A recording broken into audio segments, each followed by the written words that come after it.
So usually we start with some worldwide numbers and it just keeps going up and up and up. So worldwide, more than 18 million cases of COVID-19 disease with just over 690,000 deaths. In the United States, nearing 4.7 million cases of COVID with almost 155,000 deaths. And in Alabama this morning, approaching 90,000 cases of COVID with 1,580 deaths. Usually by this time on a Monday, we would have released our daily report and also our weekly expanded report of COVID cases in Mobile County, but we've had a slight delay today. We hope to get those reports out in the next hour to hour and a half, so those of you who need it for the evening news will have access to it. But today we will be reporting 9,219 cases of COVID-19 among Mobile County residents. 92 were added yesterday. And also we are reporting on 198 people who have died with COVID disease today. From Ames data, you will see that our daily report, as I've been promising, includes the cumulative number of people hospitalized in Mobile County hospitals with COVID-19. That number sits at 1,376. Remember, this is a cumulative number since we first began recording, and that piece of information includes Mobile County residents, but also anyone who is hospitalized for COVID in a Mobile County hospital. So it will include people who live in other jurisdictions but were hospitalized here. We again saw a dramatic increase in the number of cases reported for the week ending August 1st. And many of you noticed on the weekend that we added an alarmingly large number of COVID cases on Friday and Saturday. And I want to try to explain that if I can. So on Friday, July 31st, 398 cases of COVID were reported. And on Saturday, August 1st, 545 cases of COVID-19 were reported. And this was due to something that had been queuing up behind the scenes in our surveillance system, that when it was brought to our attention, Mobile County investigators, along with a team from the Alabama Department of Public Health, worked together to recognize and process manually around 800 to 1,000 laboratory results that had not processed automatically by ALNBS, the state surveillance system. So when this was recognized and brought to our attention, a team of about 6 to 8 investigators worked, Friday night, over the weekend, Saturday and Sunday, to manually process nearly 1,000 laboratory results that had not been automatically processed in ALNBS. And that is the reason that those numbers look so high on Friday and Saturday. Most of the lab results were for tests that were done in the early weeks of July. So starting, around July 7th, 8th, or 9th, and leading up until Friday. So I'm very happy to say that manual process has been cleared out of an abundance of overtime and collaboration between Mobile County Health Department and the State Health Department, and we really appreciate that ongoing collaboration. I want to just bring your attention to something. When you do see our expanded report, take a look at the chart. I think it's number 8, where we show the number of laboratory results by positive and negative. And this is by specimen collection date, not by the report date.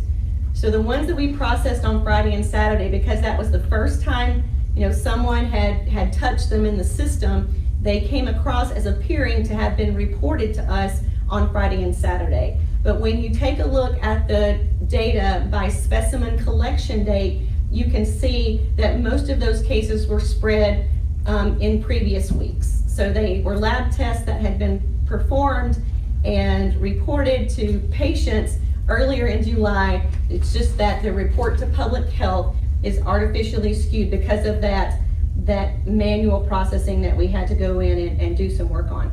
And things like this will continue to happen. We have had other situations where, you know, an automated process maybe failed overnight or didn't work exactly the way it was supposed to or intended to.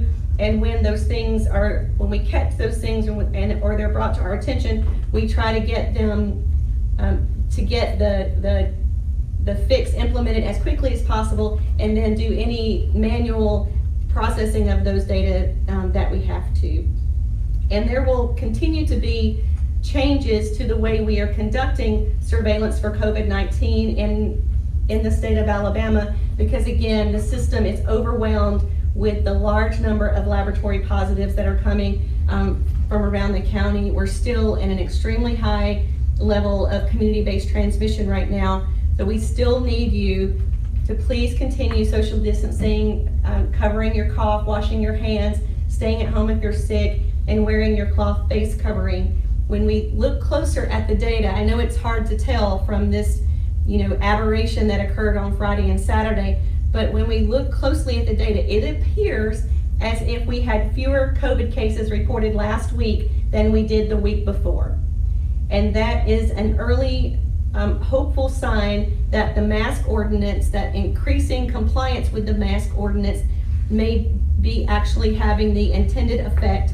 And again, sometimes it's just not that apparent to us because of the way that the laboratory data are reported. So look later today for both the daily report and the expanded update report. Then if you have questions about that, I'll answer them on Friday. Let me see. Let me just mention, one of the other indicators that we look at, other than just the number of cases that are happening every day, are the percent positive tests that we have among all laboratory tests. It has been quite high over the past 5 or 6 weeks. It is still sitting around 17%, but that is lower than it has been in previous weeks. So we will continue to keep an eye on that number.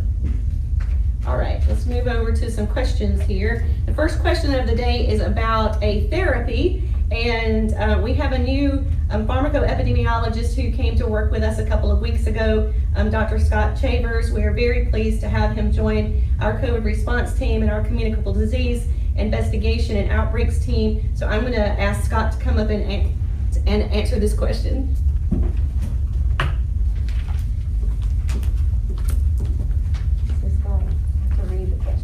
Okay. Thank you, Dr. Murphy. So we did have a media question that came in that was asking about a new therapeutic called Aviptadil.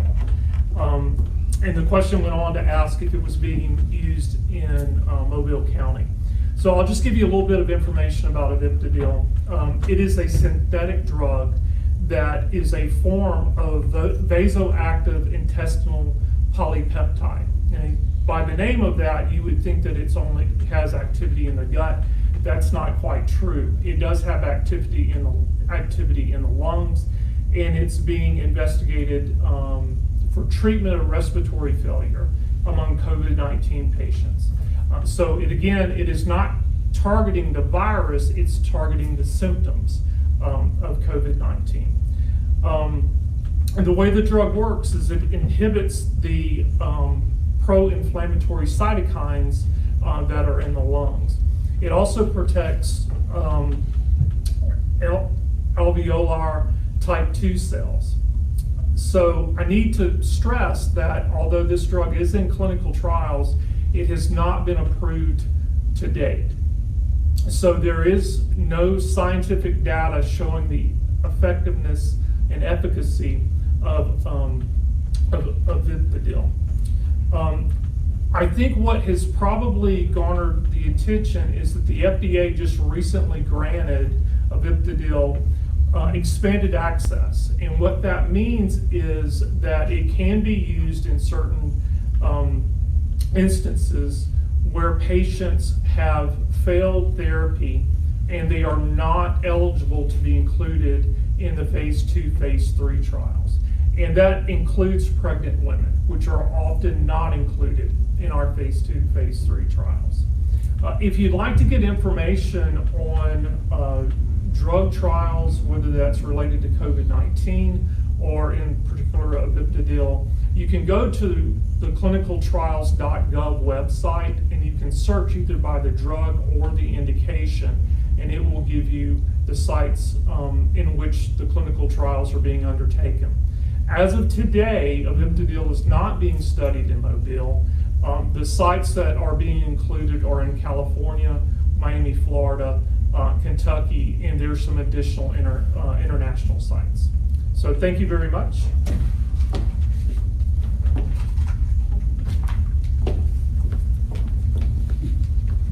Oh, Scott, I think you've got my notes. So thank you.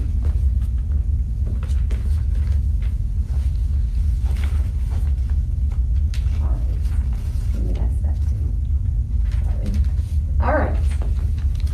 So thank you, Dr. Chavers, and welcome again to the Mobile County Health Department. We're glad you're here to help us continue to battle. All right, so some more questions from the media and from Facebook.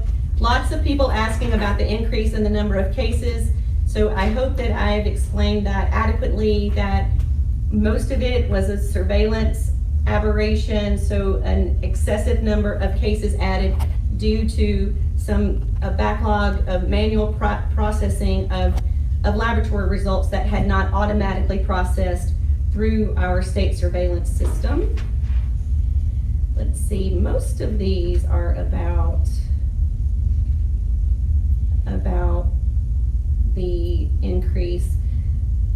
We're continuing to address your complaints about different locations not adhering to the Safer at Home order, the mask ordinance, or not adhering to things like reducing the amount of people who are dining in, those sorts of things. So if you continue to send us those through our iscomplaints@mchd.org email address, we will continue to do to make those calls and to contact those folks who maybe just need some additional education and information on the requirements. So mostly, someone asked if you're quarantined at home for contact precautions and develop symptoms, who should individuals contact to let them know? MCHD, their primary provider, or both. So if you are at home for 14 days because you have been exposed to someone who has tested positive for COVID-19, if you develop symptoms compatible with COVID, you need to call your healthcare provider. You don't have to call the health department, but call your healthcare provider and let them know that they're having symptoms. If you're able to manage your symptoms at home, this is what should happen. This is what we've been saying from very early on, that those of you who have mild illness or have illness that can be managed at home, please do so. If you are in communication with the health department, please, let one of our investigators know that you have symptoms, and they will make sure to get you marked as a COVID case in our system. Someone asked me about a very large box store, grocery chain in the Tillman's Corner area that closed over the weekend due to coronavirus. Was I aware of it, and do we know how many infections have been associated with that event? And I don't have any more information than you or social media does at this point. That's my Walmart too, so I read that with great interest on social media, and am glad that if they felt like they had enough of an exposure to close and disinfect, I'm very happy that they did that. But again, just remember, wear your face covering when you're in those locations. And then lastly, I just wanted to remind you of the state health order that was amended on July 19th that extends wearing a face covering or a mask for everyone through the end of August. So through August 31st. And again, anyone who has had a positive test must isolate at home for 10 days, and at least the last 24 hours has to be symptom-free. So again, that's 10 days if you've tested positive for COVID. If you have been exposed to someone who tested positive or had symptoms of COVID, you should stay home for 14 days. There is no recommendation for testing to return to work or return to school, and in fact, we're asking you not to get tested to return to work, because we need to conserve valuable testing resources for those who, where it's needed most, congregate settings, hospitals, those sorts of things. So again, if you are COVID positive, it's 10 days. If you've been exposed, it's 14 days, and no negative test gets you out of your 14 days or your 10 days. So no test-based strategy any longer for lifting isolation or quarantine. And please, if the businesses and business owners and managers and supervisors would please hear me loud and clear, testing is not recommended for returning to work. Once someone has served their 10 or 14 days, they are free to move about the community with confidence that they are not spreading COVID. So with that, I will end today. I believe we have a Wellness Wednesday segment on Wednesday that will air, and then we'll be back with you on Friday at 2:30 with our COVID update. Thank you and have a great week.